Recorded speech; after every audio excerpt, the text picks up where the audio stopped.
ほら、ルフィ、今一緒に海賊になる仲間を探してるんだ。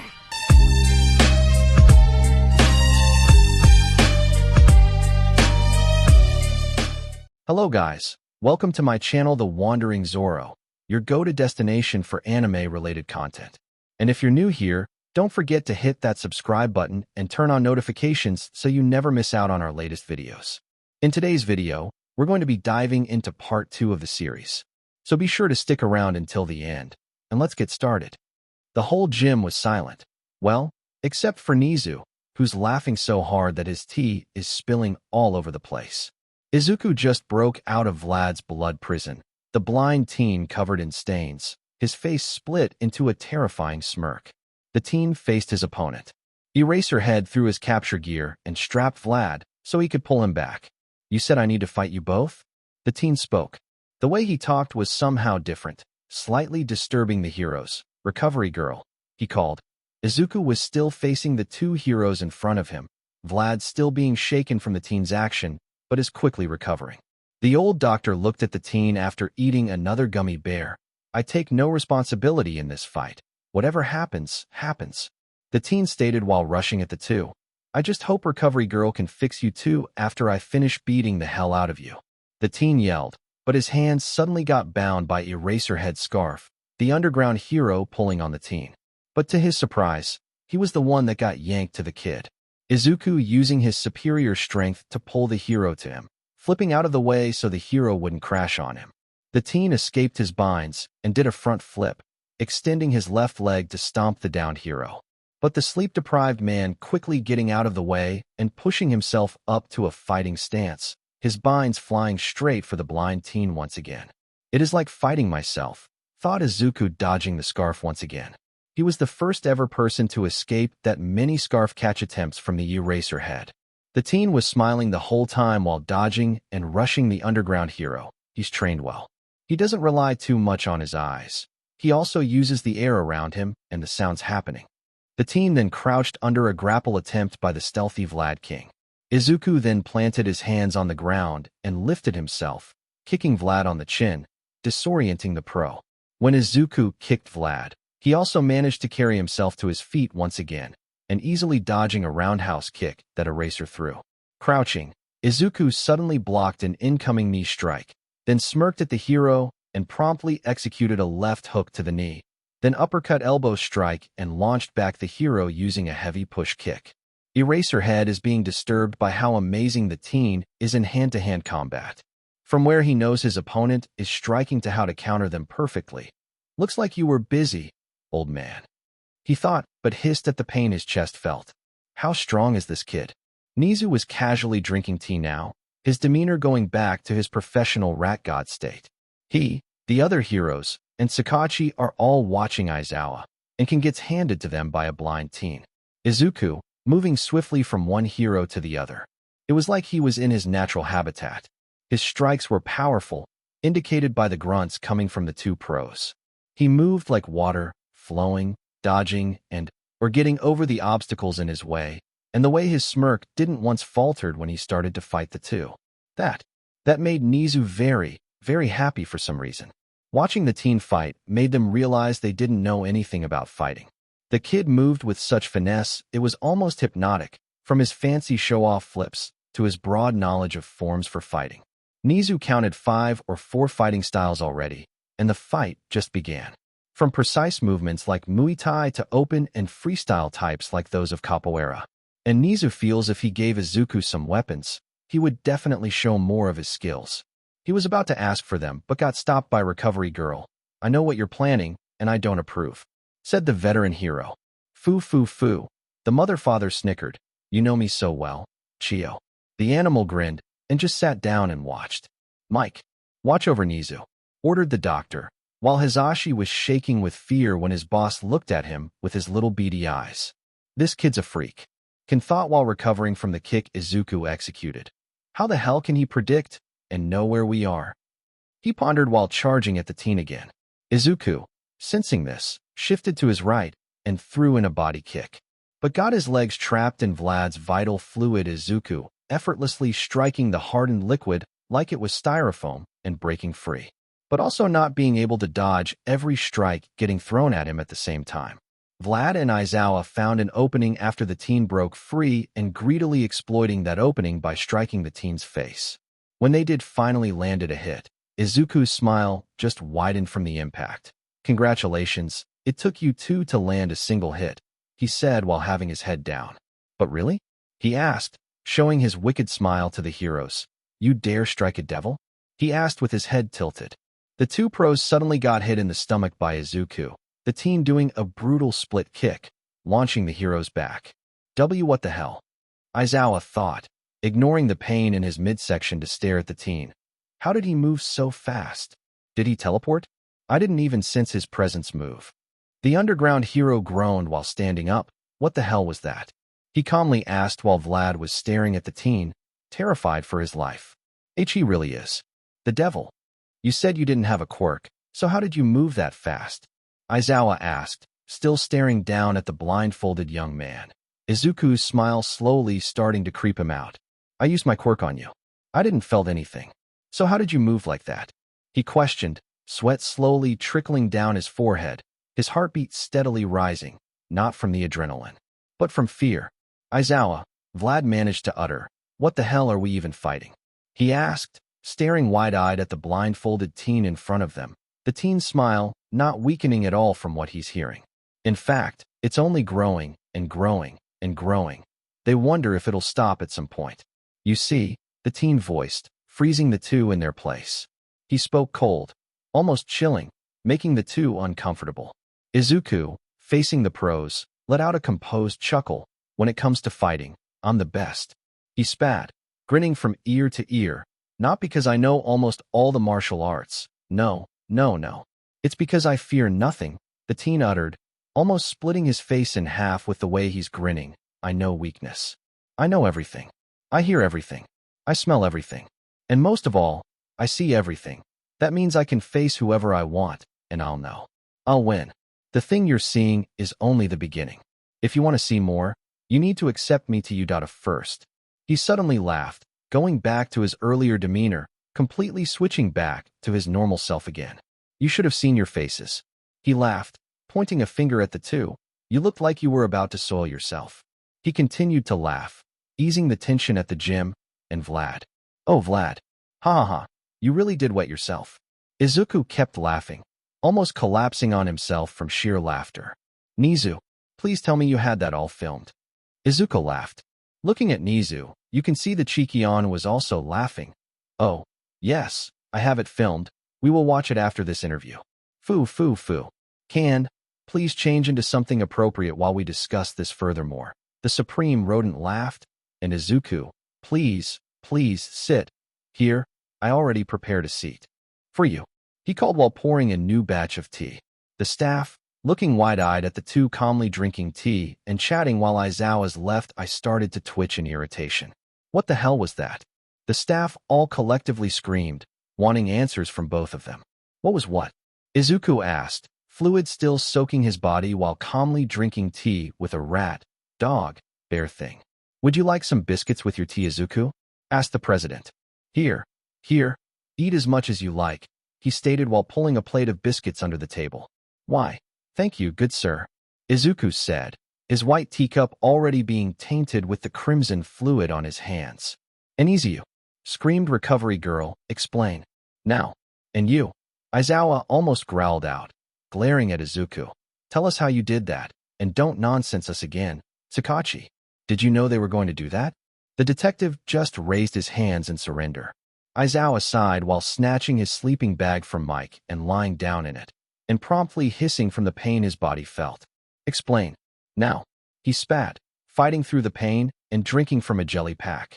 Izuku chuckled at them and proceeded to explain himself, going into detail about how he fights, how he acts when he fights, and everything they need to know about him. A few minutes pass, and some of the heroes are satisfied with the explanation, except Aizawa, of course. Duh, how did you teleport right in front of us? He asked, staring at Izuku's form, who was buttoning up his now clean shirt. As I said, I picked up some tricks when I was in the US. That trick was one of them, and how I do it is simple, to be honest.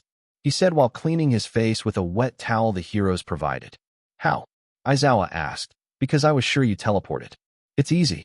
I just removed my presence, Izuku said while shrugging, removing his blindfold and wearing his red-tinted round glasses once again. Remove your what? Asked Midnight.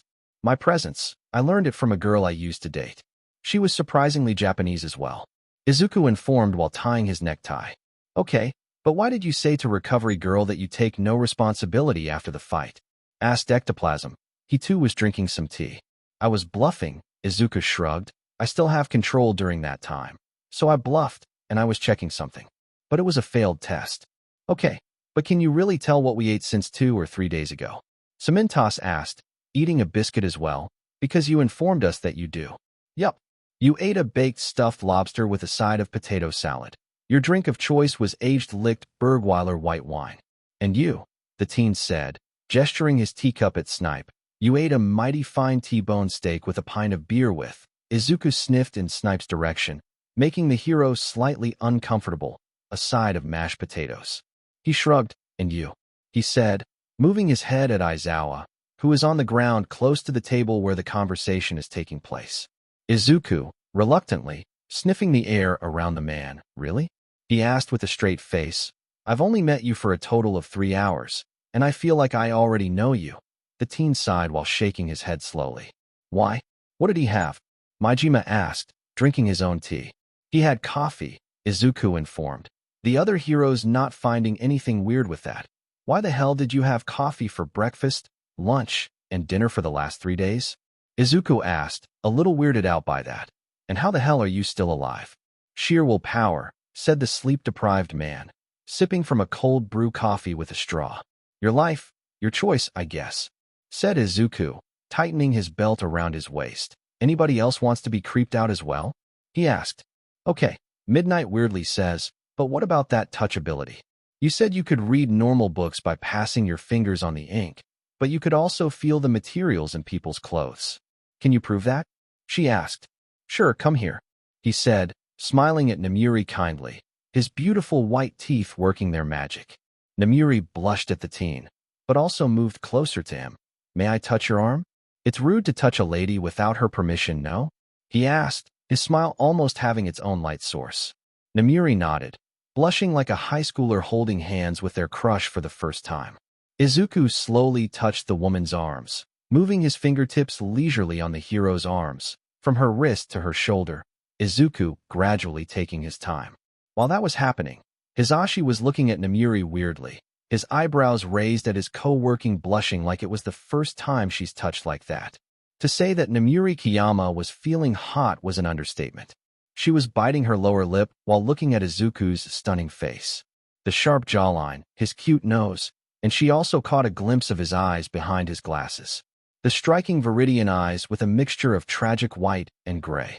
Namuri kept staring at his eyes, focusing on the unfocused orbs, gazing upon the unresponsive eyes, the non-dilating pupils staring at nothing. You must have been through a lot, she thought, getting lost in his almost hypnotic eyes. The way Izuku touches her feels like she was the only thing on his mind. It feels nice being the main priority for a change, she thought while slowly batting her eyes at Izuku. Oh, she got knocked out of her state by Izuku speaking again. It's actually smart that this material is what makes your suit, he said, raising his head and delivering another captivating smile, making the professor blush once again. The material is called polyurethane urea elastomer, or polyurethane urea elastomer. It's the material that makes your suit self-healing, and it's mixed with spandex. It's woven together to make an easy, rippable suit, and a long-lasting one as well. Not to mention that polyurethane urea elastomer can both be flexible and durable. With today's tech, manufacturers can make durable stuff for heroes, huh? Izuku commented, still leisurely touching Namuri's arm. Wow, Namuri breathes out, still staring at the teen's face, being utterly captivated by his attractive features. His charming lips, perfectly kissable, his sharp, strong jawline, and his beautiful but tragic, Viridian eyes that almost seem to glow whenever she finds them. So, Izuku softly said, any more questions for me? He asked, gently moving his fingertips on the back of her hand and gradually moving his hands to hold hers. Namuri's eyes widened from the bold gesture, but both their hands suddenly got smacked by Recovery Girl. This is an interview, act professionally, she said while shaking her head. Namuri, for her part, started blushing and looking away from the teen, not acting how she usually does. Her confident and flirtatious demeanor completely getting thrown out of the window ever since Izuku smiled at her. And for Izuku, well, he was still smiling tenderly at the female professor.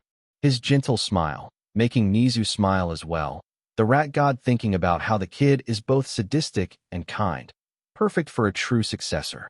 His characteristics are good, from the polite way he carries himself to the high morals he posses. Becoming a lawyer at such a young age tells a lot about him. He wants justice, true justice, and not the thing we have today, he hummed. He has dreams to change the future from what I got earlier from our little talk. He also values his friend a whole lot from the way he speaks about his best friend. Strong, smart, and not blinded by today's society. Indeed, a good successor, you will become, Izuku. Nizu pondered, drinking from his teacup. Tell them about your lie detector ability, Tsukachi bitterly said, taking a sip from his cup, making me almost irrelevant. Come on, me having that only means you can have more days off, Izuku said, smiling at the man, and plus we can be like a buddy cop duo, stopping crime whenever, wherever. The mature teen stated, eating another biscuit. What does he mean lie detector ability? The human block of cement thought aloud, his tea getting refilled by a cowboy. He can tell if people are lying or not based on their heartbeat. The tired detective informed the collective heroes, his tea getting refilled by the same cowboy as well. Not just that, but also from smelling the sweat and feeling their body temperature. All those factors play a big role in telling if someone is lying. But the heartbeat is the main one because that's the easiest to judge. The teen stated, smiling in Namuri's direction. The female professor kept throwing quick glances at the teen. So, if I say I'm a handsome, 7-foot American, could you tell even if you're blind? Hisashi asked, a gentle smile on his lips.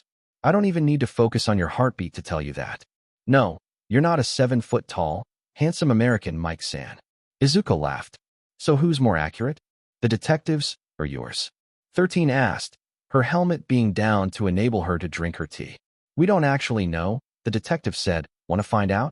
I'm a pretty good liar, Izuku grinned, his mischievous side showing once again. Tsukachi, wearily looking at the teen, why not? He said, rolling his eyes. Okay, me first.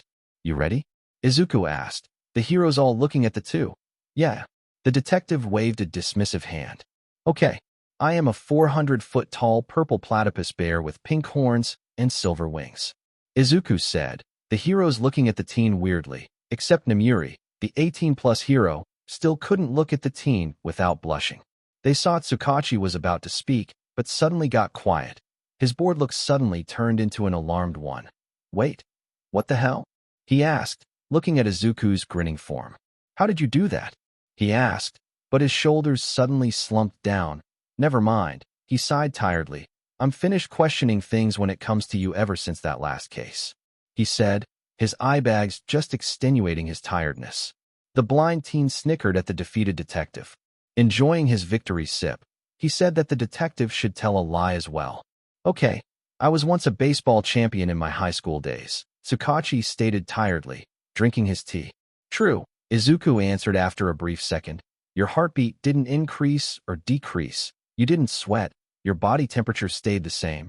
And also, congratulations on being a champion, Izuku said, raising his cup and nodding to the detective, who just shook his head and drank his tea. Well, we can learn more about your abilities once you get notified when you get accepted, Nizu said, enjoying the calmer, more lighthearted atmosphere. And that's today. Welcome, Izuku. You are U.A's first ever Quirkless Hero Course student. Excitedly informed the rodent, his hands up in the air in a happy and excited gesture. Wait, what? To say that the professors were surprised was putting it lightly. Recovery Girl already walking out of the gym because of the news Nizu just dropped, but the most surprised out of them was none other than All Might. The #1 pro hero looking horrified by what he just heard, a Quirkless student. On the hero course, that can't be. He thought, looking wide-eyed at his new boss. Toshinori pondered about his disagreements.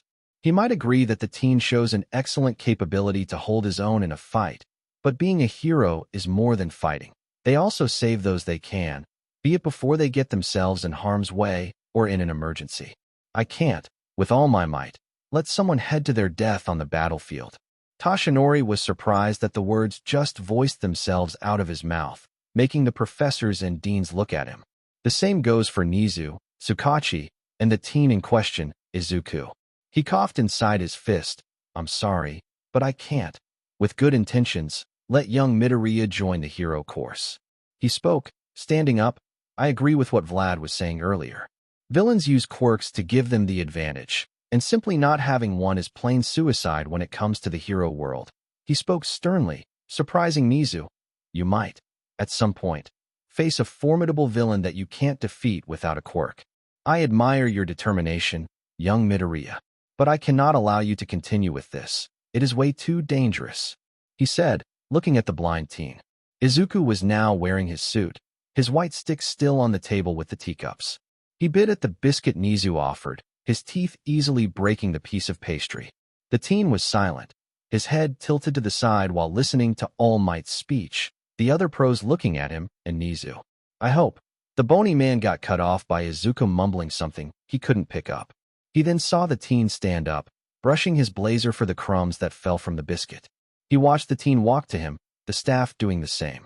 When Izuku was a few inches away from All Might, or Toshinori, as he stated earlier, he dusted the professor's coat with both hands, sweeping his hands on the skeletal teacher's shoulder to clear away some dirt or something.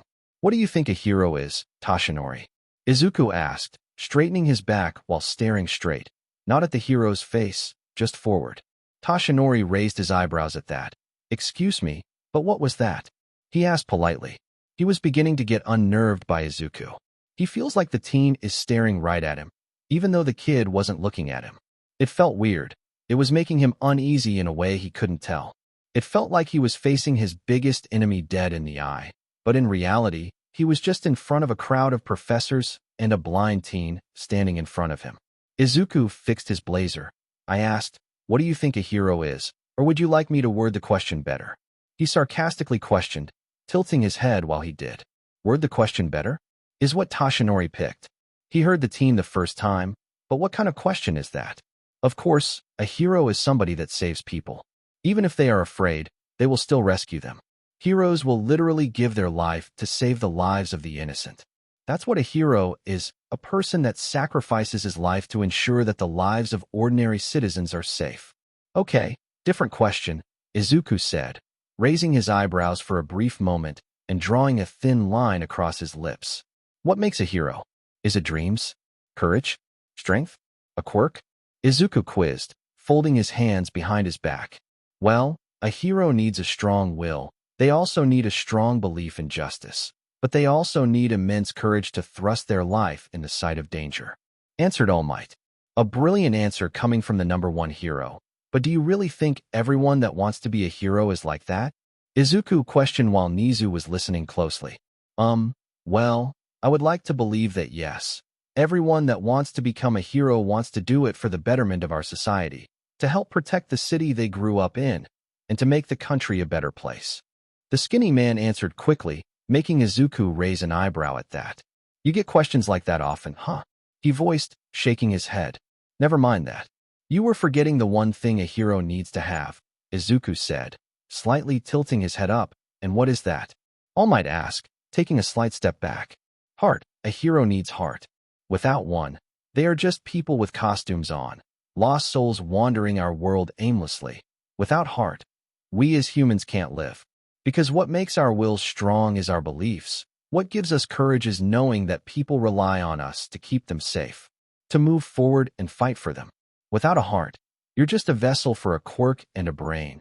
You fight, but for what? You talk like not having a quirk is something illegal. Humans for hundreds and thousands of years survived without one. What says that I can't fight without one? And remember, not every villain you fight, I'm going to fight as well. That's why the category of underground hero came about. It's for people that wants to help in the street, to keep the roads safe. Not every hero needs to be an imposing symbol. Some need to sacrifice being anonymous to fight and hold the people safe. To be a street-level hero is what I want. I don't need recognition. I don't need praise because I want to be a hero to protect, not to become something of a symbol. Not to make money. I want to become one to show that I'm not useless and weak. I want to become a hero because it's what I always dreamed of becoming, to help the helpless. So if you think you can stand in my way and block that, Izuku voiced, his voice dropping down in a hushed growl, then I'll even fight you to get what I want. He raised his head, bearing his scowl at the hero. It was loud. So loud that the green-haired kid clutched on his ears. He then felt the vibrations happening. It was like an earthquake happens every hour, but in reality, it was just the subway trains traveling from one place to another. The freckled child was doing his best to focus on nothing, while everything around him was either deafeningly loud, uncharacteristically shaky, or profoundly smelly. It was New York City, after all. The city of dreams, the Big Apple, the city that never sleeps. Izuku could tell that he isn't going to like it here. The streets were much dirtier, the people much louder. He doesn't even know how to speak their language yet. Plus the sensory overload is just too much to handle for his age. Izuku, come here and sit down. Voiced a white-haired man. Izuku used his white stick to navigate to the bench the man was talking about. Here, the man said while holding his hand out. Izuku moved his hands around in front of him, and when he finally found the thing, he tilted his head. Ice cream? He asked while licking the icy treat off his hand. He accidentally grabbed the ice cream instead of the ice cream cone. You don't like ice cream? Asked the old man. He was also wearing sunglasses. Not because it was an incredibly sunny day in New York, it's because he is also blind. The man was wearing a worn-out green jacket. His glasses were tinted black to hide his blue eyes, with a mixture of gray and white clouding over the unresponsive orbs. His pants the same color as his jacket and his cap. Some subtle white stubbles littered his lower face. They were sitting down on the park bench, the older man holding his white stick on his lap. Izuku continued to eat his ice cream. So what kind of training is this? He asked, still licking the treat while the older man out of the two moved his head to direct his ears to Izuku. You like ice cream? He asked. Yeah, the child answered. Then shut up and eat it, said the man. I'll ask the questions. Izuku then continues to eat his ice cream. First thing you gotta understand is, the man continues to speak, that nobody feels sorry for you, and nobody ever will. 'Cause when it comes to being born lucky, the man shook his head slowly. You won the freaking lottery. I did. Izuku asked, directing his ear to the older man. But he suddenly felt the other's white stick on his chest. What did I say about questions? The man asked, his face slightly to the side, directing his ears to Izuku. Shut up, Izuku voiced, the man moving his white stick away. Good. How old were you when you got blind? The man asked, feeling the calm breeze of the afternoon. 7, Izuku answered. 7, the man voiced, not of confusion or surprise. He merely vocalized it again. So you had 7 whole years of looking at movies, the blue sky, up girly skirts. I never had. I was born blind. The man informed, nodding his head. You don't hear me whining about it, do you? He voiced. No, Izuku answered, shaking his head a little. So you're 7 years old, walking along, minding your own business. Then whammo, get hit by a truck, dead on the spot. The man said. I lived.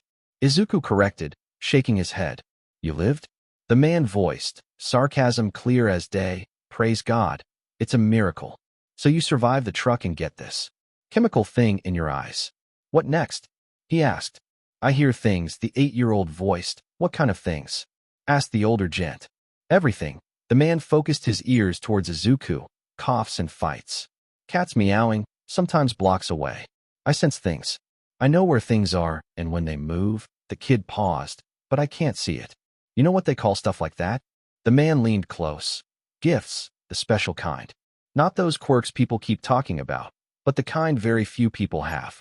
Or deserve. The man followed up. That I never thought about it that way, Izuku confessed. That because you're stupid. The man confidently said, nodding once. I'm not stupid. I'm smart. Izuku countered. Because you thought yourself how to run your little fingers on the bumps and read Braille. The man voiced. Again, not in a questioning tone, but a condescending one. Smart don't come out of books, kid. Smart is making the right decision at the right time. Like now. What's it going to be, Izu?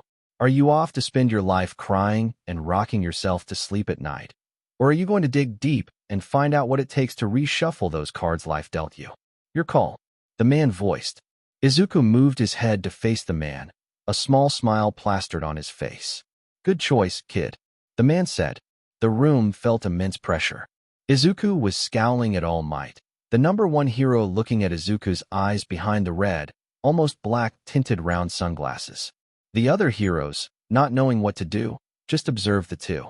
Toshinori had a surprised face while Izuku had his teeth bare for everyone to see, his presence intensifying with every second passing.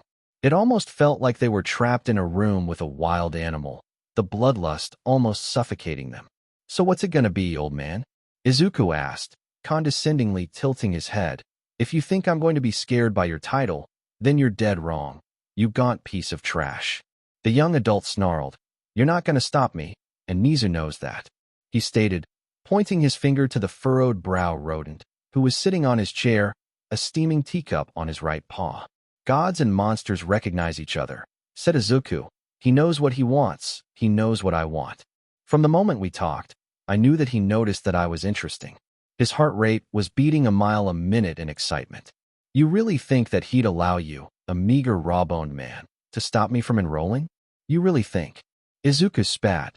That you, a man living on his last breath, to block me? Izuku slammed the man using his chest, pushing Toshinori back a couple of steps. Now, young Midoriya, shut up, Izuku slowly growled out. Removing his glasses and throwing them perfectly on the table, the glasses landed on the stacked tissues to cushion its fall. You don't know what I've been through to get this chance to enroll to this university, Izuku voiced, continuing his forward assault. You think because someone said that I shouldn't, that I should listen to them? Izuku rhetorically asked, pushing Toshinori using his arms, the two men now in the middle of the gym. You wouldn't even see me if I listened to those people, and just gave up. He pushed the man again. The teen removed his blazer. I wouldn't be standing here in front of you people if I listened to their taunts. He ripped off his dress shirt, exposing his muscular body, from his shredded arms and abs to his toned and broad back. His body was littered with scars, his back and torso being the worst. The teen looked downright horrifying, his cloudy eyes staring right at Toshinori's soul, while Izuku stalks over to him. His rugged arms cluttered with old, some new, scars, some ranging from tiny cuts to deep skin-damaged tissues. His broad chest had a few blade marks, some obviously looking like he's got cut with a sword or a really long knife. The teen looked rough, like he's been in a lot of fights. Dangerous ones if the scars littering his body are telling the truth. The heroes noticed all of the young adult's marks and were surprised that someone his age was this damaged. He really did look like a veteran hero or a veteran soldier, because some of the professors noticed the teen having a few bullets wound scars sprinkled on his back and lower torso. If I ever listened to people like you, I would be dead on the ground, and nobody would even notice. Izuku roared, delivering a punch at All Might. If some of the professors and deans were being honest, they'd say that Izuku looked horrific. His body did look badass in a sense, but the scars are too many and too deep for his age, which raised concerns. What did he do before he came back to Japan? They were surprised that Izuku was brave enough to deliver a punch at the All Might, but to no one's surprise, the man stopped the assault by catching the fist headed to his chest. Transforming in a puff of smoke, they saw Toshinori holding on to Izuku's hand. Now, young Midoriya. He didn't get to finish because Izuku used his grip as leverage to pull himself up to kick the man's face. Toshinori shook his head and looked at Izuku. Like I said before, young Midoriya. OF. It seems he can't finish his sentences because Izuku once again, still in All Might's grip, kicked the man. All Might's grip loosened up, and Izuku used that opportunity to kick the man in the stomach. You don't want this, Izuku growled out, his brows furrowed in anger. All Might coughed inside of his fist. Well, you do pack some force with your attacks, Toshinori praised, standing up straight. But like I said, young Midoriya, you're not going to survive long in the hero world, he stated, then launched a devastating Detroit smash, sending a massive amount of force and wind pressure at the teen. The other professors and deans just watched, Nizu telling them something. Izuku got sent flying across the gym, twisting in the air. He landed gracefully and wasted no time sprinting at the muscular hero. Don't mess with me, Izuku roared, his voice sounding different somehow, deeper and rougher than his ordinary smooth tone. A hero doesn't use bad words, young Midoriya. The muscular man laughed, treating this as a joke. He then rushed at the teen, instantly moving in front of Izuku, as if he teleported there. But to Tashinori's and the others' surprise, Izuku dodged the grapple attempt, ducking under the man's legs and kicking his side. All Might managed to grab the attack. You need to be faster than that. Ha ha. His voice boomed, irritating Izuku even further, the teen's ears ringing from all the noises. Carolina smash, screamed the boisterous man, launching himself at Izuku with his arms in an X position. The teen jumped over the man, perfectly timed, perfectly executed, and yet All Might still managed to grab his leg and throw him across the gym. Huh? Is that all you got? Grinned the muscle brain. Even though Izuku couldn't see him smile, the teen still got pissed off. Flipping in the air, Izuku removed his shoes and tied them together. Landing in a crouch position, he stretched his impromptu-made nunchucks. The teen tied the laces together in the air. Smart move. All Might praised, but something like a shoe isn't going to help you fight me. Ah, I can kill you in a pencil if I want to, Izuku voiced. His voice was chilling again. Much colder than earlier. It felt like he was a completely different person. He stood up, one shoe held in each hand. But I don't kill. He then dashed forward. All Might be doing the same. The two heading head first at each other. I like your enthusiasm. The man boomed, but once again, Izuku removed his presence, leaving All Might to stop and look around him.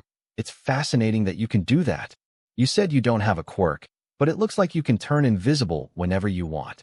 Tashinori voiced. I wonder if sewing your lips together can shut you up, Izuku said, surprising All Might, making the pro deliver a smash in his direction. But Izuku held on to the hero's arm, not letting go even though the wind pressure was too heavy and the deafeningly loud sound of everything. Izuku managed to block his hearing, a technique he taught himself to counteract loud noises. Ever since he learned from his master, he became a wiser, tougher, and stronger man, learning various things from the man, but not enough to make him survive this long. He taught himself how to overcome his weaknesses, loud noise being one of them. After discovering that he could block his other senses, he exploited that trick to win every fight he's been in. A loud bang of a gun didn't make his ears ring anymore. An explosion doesn't make him want to cut his ears off nowadays. It's all thanks to himself that he managed to survive for this long. Izuku used his grip to swing his improvised nunchucks around the musclehead's neck. He released his grip on Tashinori's arm and spun his way to his back, riding the number one hero like a horse. The laces choked the hero while Izuku was behind him, pulling as hard as he could to suffocate the man.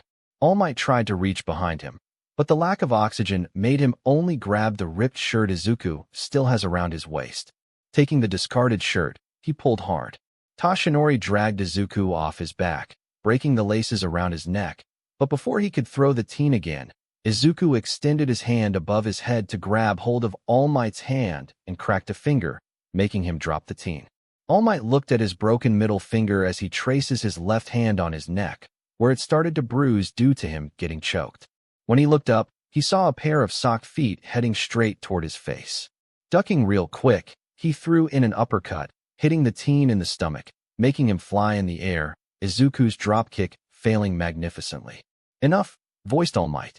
The pro jumped in the air and tried to body slam Izuku down. But to his surprise, he's getting surprised a lot this day, thought one of his colleagues. Izuku used Tashinori's body as a springboard to boost himself away from the hero. Kicking All Might on his side in the air, he launched himself back, getting himself some breathing room. He really is strong, Izuku thought, still falling down. I guess his muscles are not just for show.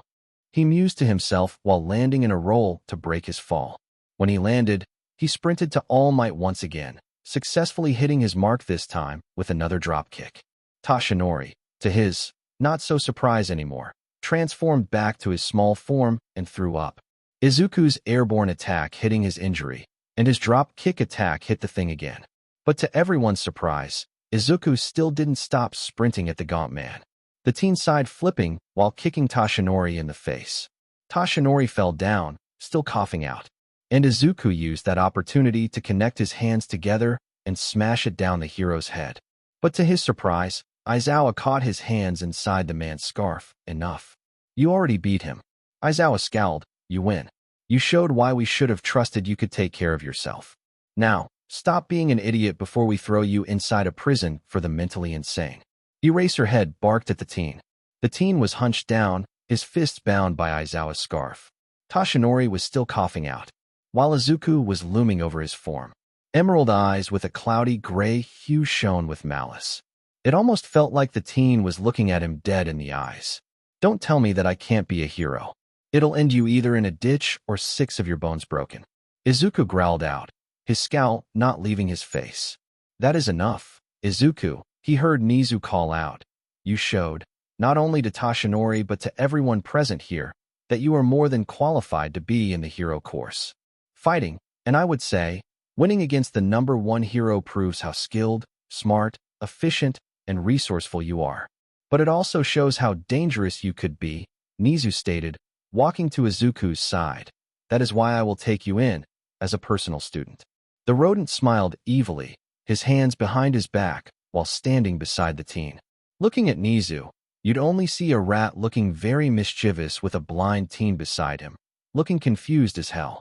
"What do you mean, personal student?" Izuku walked out of Yue a new man. A few broken ribs, but still a new man. The young adult was currently wearing Yue merch. The t-shirt was blue and white and had "I love Yue" on the front. Extending his white stick, Izuku proceeded to walk to his favorite izakaya, Joshinoba. Walking down the sidewalk, Izuku felt his ribs healing wonderfully thanks to Recovery Girl. "He ain't no #1 hero for show, I guess," Izuku mumbled while his ribs ached from the uppercut body punch Toshinori delivered. After a few minutes of walking, Izuku finally reached the shopping district. Taking out his phone, he searched for the right corner of the screen and tapped once. Messages. 3 from Foggy. The speaker from his phone sounded. Izuku double-tapped on the same spot, opening the Messages app. The speaker from the phone said, "Hey man, call me after the interview so we can celebrate." Foggy sent at 3 p.m. "Hey, Izu, you still haven't called. I'm still waiting, man." Foggy sent at 3:02 p.m. When Izuku heard his phone say that, he smiled and shook his head. Tapping on the screen again, it read aloud, "Hey, Izu, guess what? You still haven't called. Like, come on, man. Don't make me die from anticipation." Foggy sent at 5:27 p.m. "He's more excited than me," Izuku chuckled, tapping the home button. The phone went back to the main screen. Izuku pressed the bottom left corner, and it read aloud, "Phone." Izuku adjusted the phone closer to him. He said, "Call Foggy." The phone automatically dialed, and he heard it ring once, twice, and his best friend spoke. "Izu, hey, I've been waiting all day, man. Where are you?" "Hey, Fog. Don't you hey, Fog. Me, mister. I've been waiting for 4 hours, and I'm not going to wait anymore. Where are you right now?" Izuku heard. Smiling, he replied, and Foggy ended the call, telling him to don't start without me. Izuku felt the low rumbling of the foot traffic, the pedestrians walking all around him. The loud chatter of the crowd talking with one another, some he heard were talking on their phones.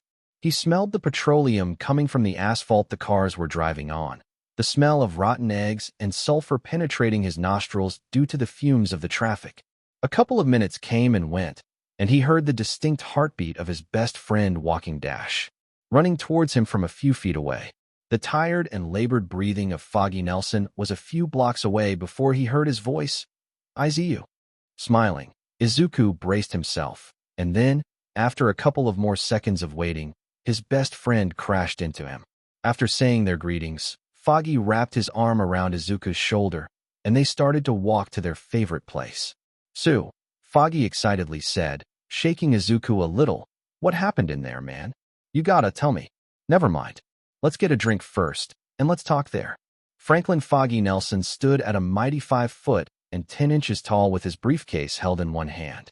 The other still wrapped around Izuku's shoulder as they walked. Foggy's brown hair flowed along with the early evening breeze as the two walked. The slightly rotund teen wore a navy blue suit with a white shirt underneath. Blue eyes match well with his current outfit. His white teeth shone when he laughed and smiled with his best friend, Izuku. "So you won the case?" Izuku asked, smiling as they entered the izakaya. "Of course I did," Foggy replied while pulling out a chair. As the two friends sat down, the bartender grinned at them. "Well, look who's back, huh? Her sultry British voice sounded while taking out glasses from the underbar. The izakaya they frequent was good with gaijins, hence the weird name. And it made Foggy feel at home again, the same with Izuku. Good to be back, it's Suki. Izuku smiled at the barmaid as she laid the glasses on the table. Looks like this fine establishment of yours is looking good, as always, Foggy joked. Itsuki smiled at the two while shaking her head. She stood at 5 feet and 7 inches with 2-inch heels on, her outfit befitting a 22-year-old modern barmaid, with a button-down white shirt with a necktie around her neck. Her black apron was the same length as her black pencil skirt, reaching just below her knees. Her light, ebony skin accentuates her soft, curly, evergreen hair. Her hazel brown eyes sparkled with the help of her modest makeup, highlighting her already pretty face. She smiled at the boys while they ordered. I'll have a... Foggy looked around the back bar while tapping his chin. A beer, he chuckled. We'll be here for a little while, so I'll opt for a light drink first. Itsuki looked at Izuku and smiled at him coquettishly. And what about you, Izu? She asked, already opening a beer bottle for Foggy. The usual? She playfully asked, leaning on the bar top to get closer to Izuku. He smiled, knowing her flirtatious personality was just a front for the job. You know me so well, Izuku quipped. Gotcha, lover boy. She blew a kiss before turning around to get the liquor. Neat Scotch whiskey for my pretty bunny. She winked while resting her head on her knuckles, her smile not leaving her face. Izuku slightly raised the glass before taking a sip, smooth as ever. Honey, he teased. Itsuki sent him another wink before moving to the other customers. Beside him, Foggy shook his head. You know, back in New York, I always asked myself, how the hell does Izuku know that he's talking to a hot chick? But after finding out about your abilities, it kinda made sense. Foggy shrugged before clinking glasses with Izuku. Just part of the blind guy charm, Izuku smirked, taking a sip. Yeah. Foggy waved a dismissive hand while grinning. Still, man. Why do you always carry that white stick around, even though you don't really need it? I've told you 1,000 times, and I will tell you again, Izuku voiced while pointing his collapsed white stick at Foggy. It makes me look weak. It makes me look non-threatening to people. Izuku takes another sip from his drink, and it helps with the ladies. He smirked, noticing Itsuki glancing at him. The yelling and glass breaking filled the ears of a 13-year-old Izuku Midoriya. His teeth bare in a wide grin, punching a biker thug harassing him, and his definitely questionable 19-year-old date at an illegal dive bar. Bending his knees, Izuku quickly swept his leg around and dropped another thug about to hit him with a beer bottle. Picking up a broken stool leg, Izuku threw the piece of wood on the wall, and it ricocheted back, hitting the thug behind his date, who was cowering in fear behind one of the tables. Huffing a heavy breath, Izuku stood up tall and drank a shot of Scotch whiskey on the bar wall. The senseless thug bent over with a concussion lay beside him fell down when he smashed the glass on the bar top, making his already dirty hands even messier. Shaking the glass away in his hands, Izuku walked to his date, a kind smile present on his face. Told you this place was a knockout, Izuku quipped, speaking in English. After coming to New York with his mentor, he, not only picked up martial arts, but also different languages. As he helped his date up, Izuku noticed her heart rate beating a mile a minute. As she witnessed Izuku's fight, she saw the grin he wore while knocking out thugs left and right, smacking them with whatever he got his hands on. It scared the ever-living hell out of her, and it made her damp if she was being honest. Walking back from the bathroom, a customer stumbled upon a scene he was sure came out of an adult magazine or something, because he was witnessing a very underage kid making out with a very hot girl in the middle of a pile of unconscious bodies scattered around them. The respectable customer slowly walked back into the bathroom to cry his depression away. Izuku heard a cry of "Why can't I get a chick like that?" while he continued to deepen his kiss. Waking up, Izuku noticed the warmth emitting from his side. Opening his cloudy eyes, he saw the fiery face of Itsuki Aru. He detected the sharp, sweet, and refreshing aroma of her skin as she lay beside him. Izuku tucked a strand of hair away from her mouth behind her ear and watched her snuggle closer to him. As he lets his senses take over, Izuku notices the smell of the room. It smelt like something. Seems like we had fun, he thought while hugging her naked frame closer, feeling her soft, light ebony skin close to his. As Izuku softly caressed her arm, Itsuki was starting to stir up. Morning, Izuku greeted in English, his voice soft as a feather. Itsuki blinked her sleep away before looking up at him. Morning, handsome. She kissed his cheek before stretching her arms. Looks like we had fun, she commented, sitting up. Izuku hummed an affirmative before noting Itsuki walking to the kitchen, but naked. As Izuku stretched his arms, he pushed himself off the bed, his pee-pee swinging in the open morning sun. Well, you were the one that wanted to do this again, he quipped, smirking at the entertained smile Itsuki wore while searching for some food in the fridge. Itsuki walked back to the kitchen island and leaned on her arms, and I gotta say, you were even better than I remembered. Itsuki kissed Izuku before turning around. Her rear jiggled as she did so. Izuku walked back to his bedroom when he heard Itsuki asking him what he wanted for breakfast. I'll have you if that's on the menu, he quipped, hugging her from behind. And wear a shirt if you're going to cook, Izuku said, wrapping his button-down around her. She giggled while fixing the shirt. Itsuki turned around and saw Izuku now wearing boxers. Aw, I wanted to see the little devil some more, she remarked, Izuku chuckling at the joke before lightly slapping her on the rear. And I wanted to eat you some more, but it seems we need to replenish before that, he said, taking out plates for the eggs Itsuki was cooking. Don't worry, Bunny. I know you always like to save the best for last. Itsuki smiled, not the sultry one she wore at her job, but a loving one she always seems to wear whenever she's with him. Izuku walked back to her then kissed her on the cheek. That you do. Itsuki laid the plates on the table where Izuku was now sitting, passing his fingers on the paper he received from Mizu. Itsuki always liked him, but she knew he only treated these things as one-night stands. It's just how he is, he grew up like that, but she always wanted to be with him, even if it's just for a couple of months. But she knew Izuku wasn't ready for a long-term relationship, though here she is, cooking for him the night after they slept together. She fell for him hard. She already knew that, but receiving all the affection Izuku kept giving, how could she not? She always found him fascinating, how strong he seems even though he went through a lot. Even though she's happy with these types of scenarios, she longs for the day Izuku finally asks her out for real. So, this was the end of this series. Stay tuned for next part of this series, and if you like this video, don't forget to like, share, and subscribe to our channel. Until next time.